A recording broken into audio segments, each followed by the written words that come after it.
Okay, so we covered the first unsaturated fat. That was the polyunsaturated fat, our omega-3s and our omega-6s.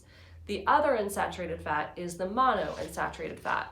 These are the omega-9 fatty acids. So we find these in olive oil, avocados, peanuts, and other various nuts and seeds. These also are good for health, and we should focus on eating more of these foods. As we talk about the different types of fats, I think it's really important to know that no food is all one type or another. So when we think about saturated fats, we think like full fat milk is high in saturated fat, but that's not the only fat it has. It also has polyunsaturated fat and monounsaturated fat. It's just higher in saturated. And the inverse goes as well. So olive oil is really high in monounsaturated fat, but it also has poly and saturated fats in there. So no food is just one or the other. Trans fats are a fourth type of fat. So you can find trans fats naturally in food, but the large majority of time when we have them in our diet, it's the man-made version that are in our packaged foods used to help prolong the shelf life of that food.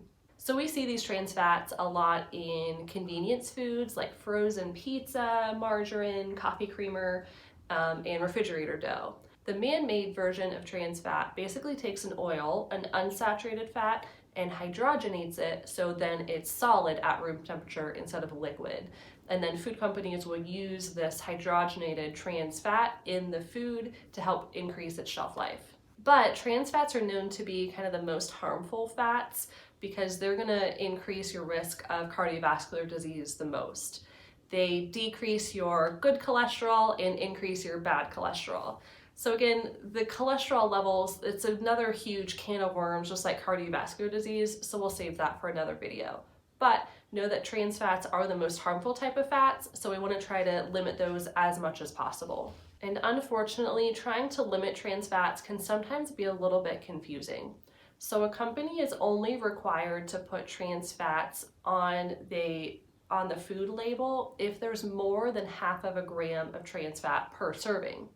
So if a food has trans fat in it, but it's less than half a gram per serving, the product label is still going to say 0 grams of trans fat.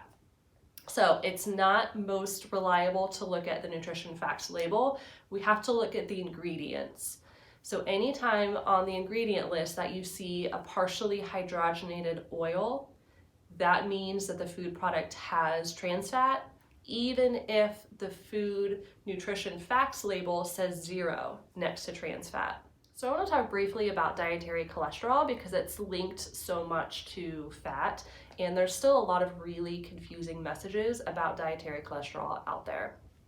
So every animal cell has cholesterol in it. So every time you eat an animal product, you're going to be consuming cholesterol. So things like eggs, cheese, beef, pork, poultry, and shellfish are highest in dietary cholesterol. Cholesterol isn't all bad like we used to hear, and it's actually required in our bodies for things like vitamin D function, for hormones, and bile salts. Bile salts help our bodies digest and absorb fats. Most people don't know our body actually makes cholesterol. Most of us make around 1 gram a day, and we usually eat about 300 milligrams. So that's about a third of what we make in a day. And our body can actually kind of regulate how much you're making. So if you tend to eat more cholesterol, your body's going to make less. And if you don't tend to eat very much cholesterol at all, your body has to make more. We thought that dietary cholesterol would lead to an increased cholesterol in your body and then a higher risk of cardiovascular disease. But we now know that that's not the case.